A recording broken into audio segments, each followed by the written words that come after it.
Kasi before lumalabas kayo, di ba? Tuloy pa rin may paglabas yung dalawa. You still go out together. But may mga lumalabas pa rin. Lumalabas pa rin.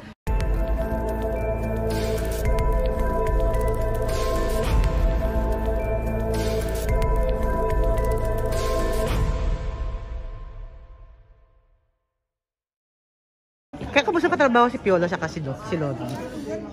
Sila pinakatrabaho ko na siya, pero puro pelikula.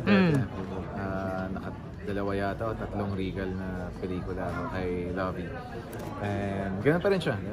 Mabait pa rin, mahusay pa rin, masaya pa rin siyang katrabaho.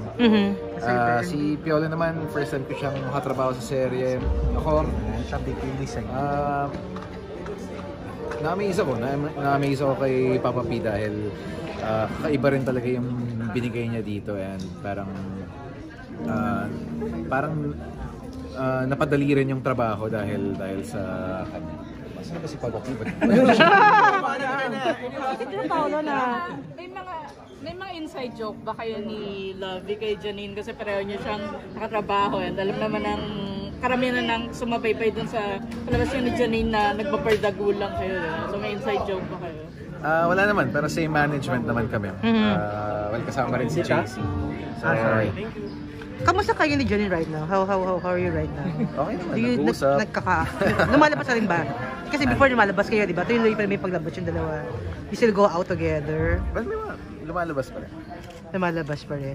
Kung siya na last, binigyan mo ba siya ng dog ng birthday niya? Kasi iba galing yung dog na dog? Gift, yes. Meron ba? Na pet? Wala. Hindi. That's yours. Ha? Pero anong gift mo sa kanya? Ibang lalaki. Anong regalo mo sa kanya? Anong birthday niya? Ako, siguro ang regalo ko sa kanya,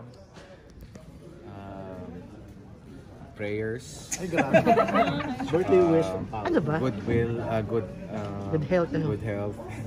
Ano nga? Wala. Hindi ba kayo lumabas? Hindi mo ba trinate? Hindi pa siya nagse-celebrate buo eh. So makikita natin pag may party na. Pero wish mo raw para kay Jan. Birthday wish? Siguro